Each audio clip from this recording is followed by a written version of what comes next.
Hello everybody, it's Lacey Pie. Welcome back to my channel if you're a returning viewer. And I'm trying to keep this intro somewhat short, so today I'm going to be going over the 2025 Halloween Horror Nights Orlando houses. Now, I didn't get to go through all 10, but I did manage to get through 7, and I'm going to be giving you my reviews of them. Are they worth it for you to go through? Were they good? And I'm going to be giving you some tips and tricks for Horror Nights at the end.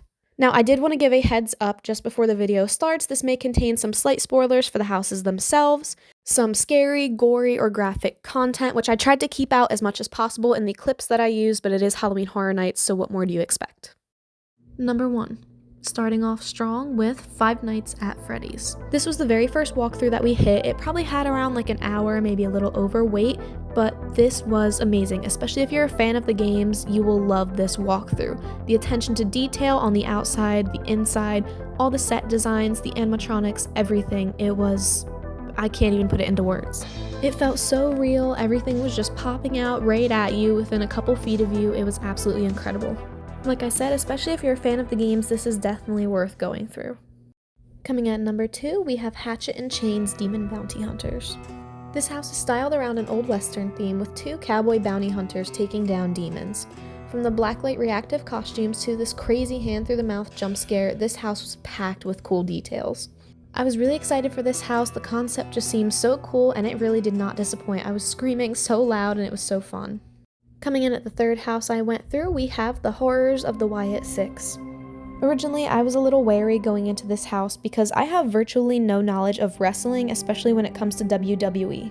But this was one of my favorite houses that I went through, and it had one of the shortest lines consistently all night. And you can even learn the story while you're waiting in line. While other walkthroughs in the park play trailers on their screens, this walkthrough plays its own originally recorded videos meant for the house. Every little detail in this house was absolutely amazing, and I loved it so much. It's like the backstage of WWE gone wrong. And this house really took me by surprise because, like I said, I am not a wrestling person. But I really did love and enjoy this house. There was just something so special about it. Plus, it's meant to pay tribute to the late Bray Wyatt, who passed away. And if there's one thing that I can say about this house, it is, wow, there were a lot of actors, and I mean a lot. I think this house is definitely worth going through, even if, like me, you're not a huge fan of wrestling or you don't know much about it. And the next house we went through was El Artista, a Spanish haunting.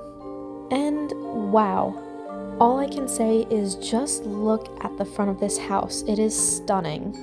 It shows the story of a tortured artist whose art begins to come to life. And the detail put into this house was absolutely insane. The scenes were so cool. From these statues that really came to life to even this gargoyle that literally flew over your head. Yeah, this is one of the best houses in the park. Just a fair warning though, this did have some pretty long lines. At number 5, we have Jason Universe. Now, I'm just gonna tell you right now, this house took a lot out of me, okay? I heard some grown men behind me screaming like little kids. It was insane. Now, despite literally scaring me so bad I thought my soul was going to leave my body, this was such a cool walkthrough, especially if you're a Friday the 13th fan. Now, I personally haven't seen any of the movies myself, even though I do plan on it, but Jason has always scared me since I was little. And just like Wyatt Six, this house had so many actors, it was crazy. At one point in the house, you walk right into the cabin, and there you have to walk right into the Jason mask. And this is when I knew it was over. I had to just take a deep breath in and accept my fate. And inside was just this dark, light flickering, foggy mess with Jasons popping out around every corner, black curtains that you had to push through to move to each scene. It was crazy. If you're looking for a scary house this year, I would say this one was definitely my top scariest. Coming in strong at number 6 was Terrifier. Now, as a big fan of Terrifier, I loved this house. The attention to detail, the references from all 3 movies, and just everything about this house was so amazing, and it definitely lived up to the expectations. Whether you're a fan of the movies or not, this is still a really wild and really cool house to go through. I can't show a whole lot of clips from it because of how gory it was, but that just added to it. And I believe I heard somewhere that this is actually the longest walkthrough in the park. Like I said before, just a fair warning, this is probably the goriest walkthrough in the entire park due to the movie's gory nature alone. There were also some pretty gnarly smells in the bathroom scene. If you know, you know. Other than that, there's just a lot of fog use, obviously, like some other walkthroughs in the park, and this bloodbath path. And no, they don't use fake blood or anything crazy, it's just kind of like a little sewer scene. Depending on when you go, there could be more or less water, but when we went, we got soaked, so just be warned. And the final house we went through at number 7 was Grave of Flesh. Now, we literally got into this house in 2 minutes. We walked right in, there was no line, it was the end of the night, and it was the very, very last house that we went through. Overall, I think this house was pretty cool. The costumes, the sets, everything, they were just awesome.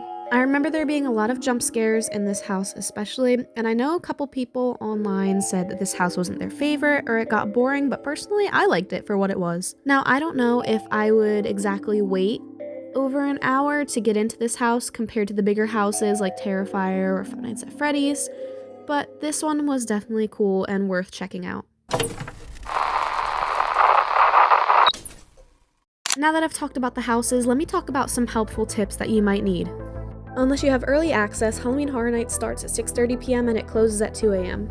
And of course, with these times, everybody starts to crowd in around 6:30, and by then the line to get into the actual park itself and the houses are already super long. One of the easiest tricks is to come into the park later, and really use that 2 a.m. closing to your advantage. Stay until closing. The reason we got right into Grave of Flesh in about 2 minutes is because it was maybe like 10 or 15 minutes before closing.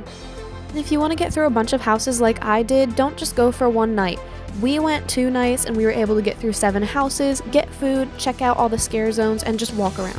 Planning your time wisely, whether that means writing down all the houses you want to go through, the food you want to get, etc., really helps. And that's about it for this video. Thank you so much for watching. Make sure to like if you enjoyed and subscribe. Any bit of support helps. Comment with any questions that you might have for me and I will respond as soon as possible. If you have any videos you'd like to see in the future, requests, anything of that sort, comment that down below as well. Oh yeah, and if you're going to Halloween Horror Nights, happy Horror Nights, stay safe, and have fun.